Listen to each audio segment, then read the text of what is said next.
तो क्या आप जानते हैं कि हमारे इंडिया में जितने भी अनएम्प्लॉयमेंट स्टूडेंट्स हैं उनमें से लगभग 80% स्टूडेंट इसलिए अनएम्प्लॉयमेंट है क्योंकि वो सब गवर्नमेंट जॉब्स के पीछे लगे हुए हैं। अगर ऐसा ही चलता रहा तो आने वाले कुछ सालों में हमारे इंडिया को अनएम्प्लॉयमेंट के एक बहुत ही बड़ी प्रॉब्लम से गुजरना होगा।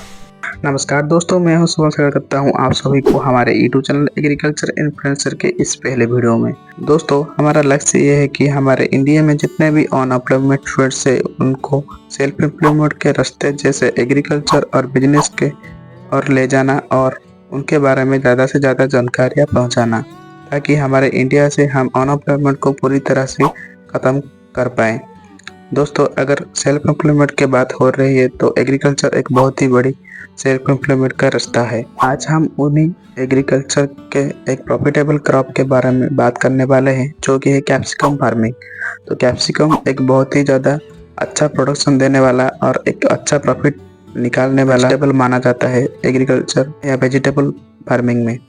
दोस्तों, कैप्सिकम का फार्मिंग करने के लिए हमें कुछ स्टेप्स को फॉलो करना होगा।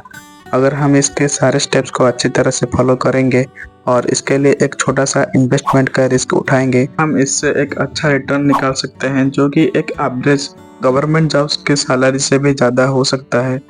दोस्तों, कैप्सिकम फार्मिंग के कुछ स्टेप्स होते हैं, तो मैं आपको उन स्टेप्स के बारे में बताता हूँ।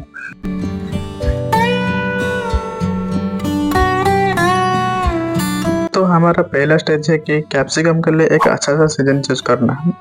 दोस्तों, किसी भी क्रॉप को लगाने से पहले हमें ये चीज़ ध्यान में रखना चाहिए तो कि किस सीजन में लगाने से हमें पेस्ट और डिजीज में कम खर्चा करना पड़े और किस सीजन में लगाने से हमें हमारा हार्वेस्टिंग टाइम तक एक अच्छा सा मार्केट प्राइस मिल सके और किस सीजन में हमारा पौधा अच्छा प्रोडक्शन निकलता है। तो इस समय को देख के हमें एक सीजन का चूज करना होगा जिससे हमें एक अच्छा प्रॉफिट निकल सके। तो ज़्यादातर पूरे इंडिया में जून से लेकर फरवरी तक किसी भी इस महीने में आप प्लांटेशन करके इसका अच्छा सा प्रॉफिट निकाल सकते हैं। पर मेरा माने तो अगर आप पहले और लास्ट में इसका प्लांटेशन करेंगे तो आपको एक अच्छा प्रॉफिट निकलेगा। पहला मतलब जून से लेकर जुलाई तक अगर आप इसका प्लांटेशन करेंगे तो अगस्त और सितंबर में आपको एक अच्छा सा हार्वेस्टिंग निकलेगा, क्योंकि अगस्त और सितंबर में कैप्सिकम का प्राइस पूरे साल के तुलना में ज़्यादा होता है। तो जून से लेकर जुलाई तक अगर आप इसका प्लांटेशन करेंगे तो आप एक अच्छा प्रोडक्शन निकाल पाएंगे और एक अच्छा प्रॉफिट भी निकाल पाएंगे। दोस्तों, अब बढ़िए हमारा दूसरा स्टेप कैप्सिकम का एक अच्छी वैरायटी का सीड चॉइस करना। दोस्तों, अगर हम एक अच्छी वैरायटी चूज़ करेंगे तभी आगे जाके हमें एक अच्छी प्रोडक्शन निकल के देगा। दोस्तों, हमारे मार्केट में बहुत प्रकार के वैरायटी के सीड्स मिलते हैं, पर उनमें से कुछ गिने चुने वैरायटी ही होते हैं जो कि आगे जाके हमें एक अच्छी प्रोडक्शन दे सकता है। तो मैंने उसमें से 5 वैरायटी को चूज़ कर लिया है, तो आपको मैं वैरायटी को बारे में बताता हूँ। आप अगर इन्हीं वैरायटी में से किसी को लगाते हैं तो आगे जाकर आपको एक अच्छी प्रोडक्शन देगा। तो उन वैरायटीज का नाम है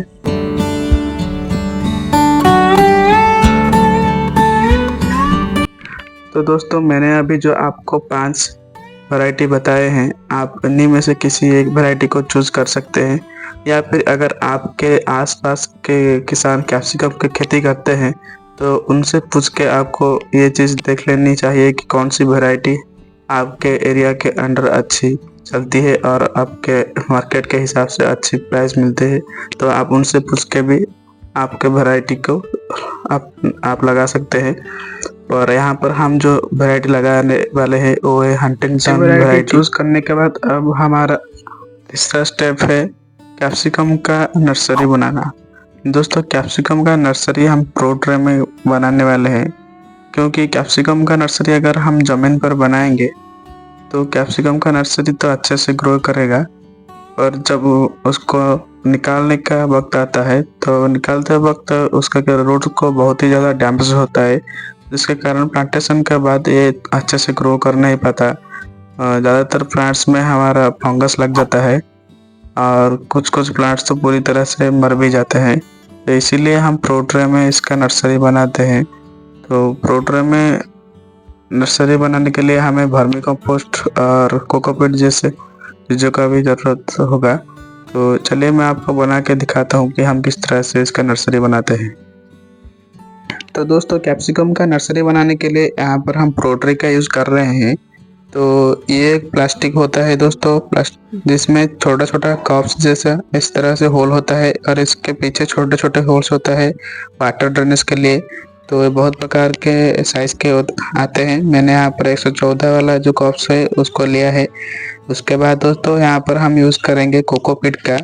जो कोकोपीट होता है ये नारियल के बुरादे से बनाए जाते हैं। तो इसको हम थोड़ा सा गीला करके यहाँ पर रख लिए हैं। उसके बाद दोस्तों हमें यूज़ करना है यहाँ पर वर्मी कंपोस्ट का। तो यहाँ पर मैंने 1 kg का एक वर्मी कंपोस्ट का पैकेट ले लिया है।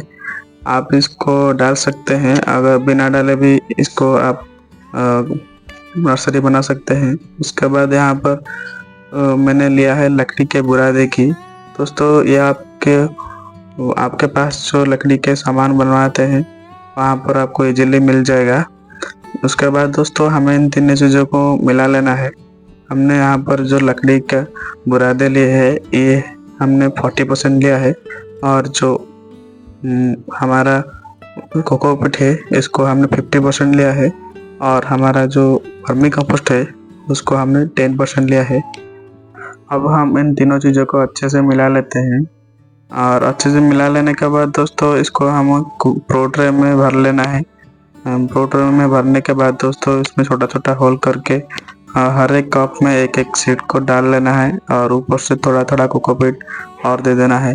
दोस्तों इसमें आपको पानी नहीं देना है, क्योंकि इसके अंदर कोकोपीट है वो अंदर ही अंदर पानी को ऑब्जर्व करके रखा है, जो कि हम यहाँ पर 7 से 8 दिन तक आपका हो जाएगा। तो इसको प्रो ट्रे में सीड को एक बार लगा लेने के बाद सभी प्रो ट्रे को एक साथ रख लेंगे और उसके ऊपर एक काले पन्नी से ढक लेंगे। 7 से 8 दिन के बाद आप पन्नी निकाल के देखेंगे तो हमारे पौधों का इस तरह से जर्मिनेशन हो चुका होगा।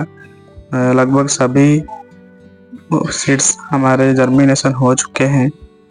दोस्तों काले पन्नी से ढकने के ये फायदे होते हैं कि जल्दी से हमारा जो बीज है जर्मिनेट हो जाता है और कोई भी सीड फेलियर नहीं होता। 15 से 20 दिन के बाद दोस्तों हमारे पौधों में ट्रू लीव्स आना शुरू हो चुका है। आप देख सकते हैं जब जर्मिनेशन हुआ था तो 2-2 पत्ते निकाले थे, तो पर अब छोटे छोटे साइड से जो पत्ते निकाल रहे हैं तो इसको हम ट्रू लीव बोलते हैं। अगर ट्रू लीव निकल गया है आपके पौधों में तो उसके बाद आपको एक ट्रीटमेंट देना होगा।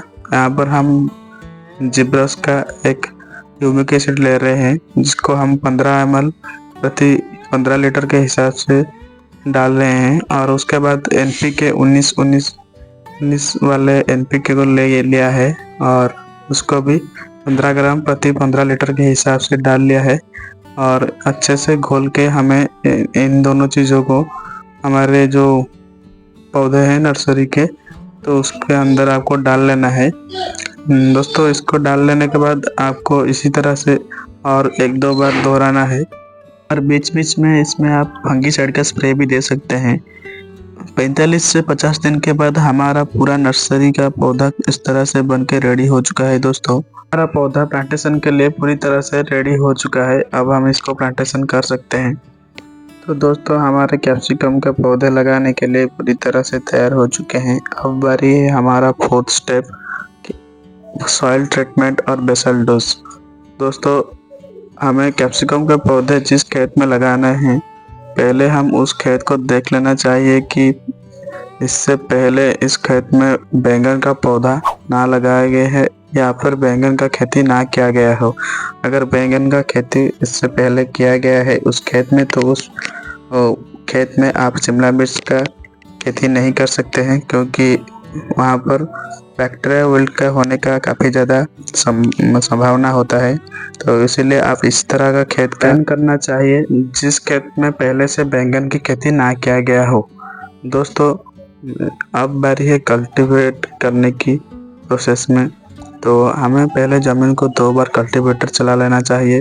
और खेत को कल्टीवेटर चला लेने से पहले हमें ब्लीचिंग पाउडर और ट्राइकोडर्मा पाउडर का 5-5 किलो का जो पैकेट होता है वो हम इसके अंदर डाल लेना चाहिए, जिससे हमारा बैक्टीरिया होने का जो संभावना है वो कम हो जाता है। दोस्तों इसके बाद हमें यहाँ पर लाइन खींच के बेड बनाए हैं, आपको दिखाता हूँ। दोस्तों यहाँ पर आप जो मेरे पीछे खेत देख रहे हैं, यहाँ पर हम शिमला मिर्च को लगाएंगे। उसके लिए हमने यहाँ पर इस तरह से लंबे लंबे बेड बनाए हैं, आप देख सकते हैं। यहाँ पर हमारा जो बेड है इसका जो विड्थ होता है उसको हमने 1 मीटर रखा है और इसका जो लंबाई है ये करीब हमारा 45 से 50 मीटर का है दोस्तों। और यहाँ पर जो हमने वॉकिंग डिस्टेंस यहाँ पर इसके बीच में 2 फुट का वॉकिंग डिस्टेंस रखा है, जहाँ पर हम इसके अंदर हमारे खेत के अंदर जा सकते हैं। तो यहाँ पर हमारे बेड्स में हमने गोबर का खाद नहीं दिया है, क्योंकि हमने पहले जब कल्टीवेटर लगाने से पहले ही गोबर को खाद को अच्छे से मिला लिया था। उसके बाद हमने यहाँ पर बेड बनाए हैं। अगर हम यहाँ पर बेसल डोज की बात करें तो बेसल डोज में हमने यहाँ पर ज़्यादा कुछ नहीं दिया है, सिर्फ गोबर के खाद दिया है। और हमारा सॉइल टेस्ट में जो भी न्यूट्रिएंट्स का कमी हमें हमारे खेत में दिखाई दी, उस चीज़ को हमने यहाँ पर दिया है, क्योंकि मैं जितना हो सके उतना ऑर्गेनिक तरीके से खेती करना चाहता हूँ। दोस्तों आज के इस वीडियो में हमने उन चारों स्टेप्स को अच्छी तरह से कवर कर चुके हैं। बाकी के 4 स्टेप्स को हम दूसरे वीडियो में अच्छी तरह से कवर करेंगे। दोस्तों मिलते हैं अगले वीडियो में, तब तक के लिए जय हिंद।